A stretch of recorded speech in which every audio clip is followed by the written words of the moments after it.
അസ്സലാമു അലൈക്കും വറഹ്മത്തുള്ളാ. പലപ്പോഴും മനുഷ്യൻ ചെയ്യുന്ന ഏറ്റവും വലിയ പ്രവൃത്തി അവന്റെ മുകളിലുള്ള ആളുകളിലേക്ക് നോക്കുന്നു എന്നുള്ളതാണ്. അത് നമ്മളുടെ ജീവിതത്തിൽ വലിയ വിപരീത ഫലം ചെയ്യും.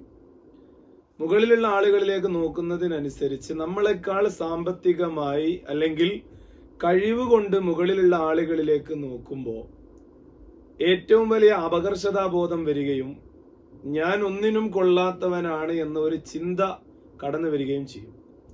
എന്നാൽ നമ്മളെക്കാൾ താഴെയുള്ള ആളുകളിലേക്ക് നോക്കുമ്പോഴാണ് പരിശുദ്ധമായ ഇസ്ലാമിന്റെ ഏറ്റവും സുന്ദരമായ ഒരു ആശയവും അത് തന്നെയാണ്.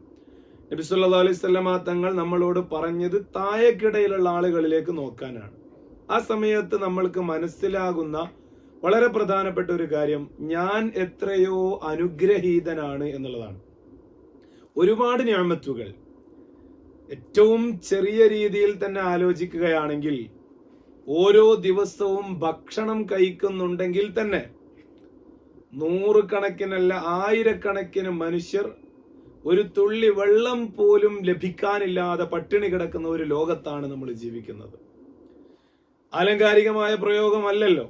നമ്മൾ ദൃശ്യമാധ്യമങ്ങളിലൂടെ ഗസയുടെ തെരുവുകളിൽ വിശന്നു വലയുന്ന കുട്ടികൾ വിശന്ന് മരിക്കുന്നതിന്റെ ദാരുണമായ ചിത്രങ്ങൾ നമ്മൾ കാണുകയാണ്.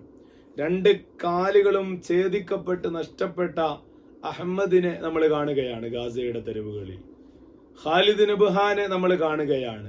സ്വന്തം കുഞ്ഞിന്റെ അവസാനത്തെ ചുടുചുംബനം ആ കുഞ്ഞിന്റെ കവിൾത്തടത്തിലേക്ക് ചേർത്തി കൊടുക്കുന്ന ഖാലിദ് നബ്ഹാനെയും പിന്നീട് രക്തസാക്ഷിത്വം വരിക്കുന്ന ഖാലിദ് നബ്ഹാനെയും നമ്മൾ കാണുകയാണ്. എത്ര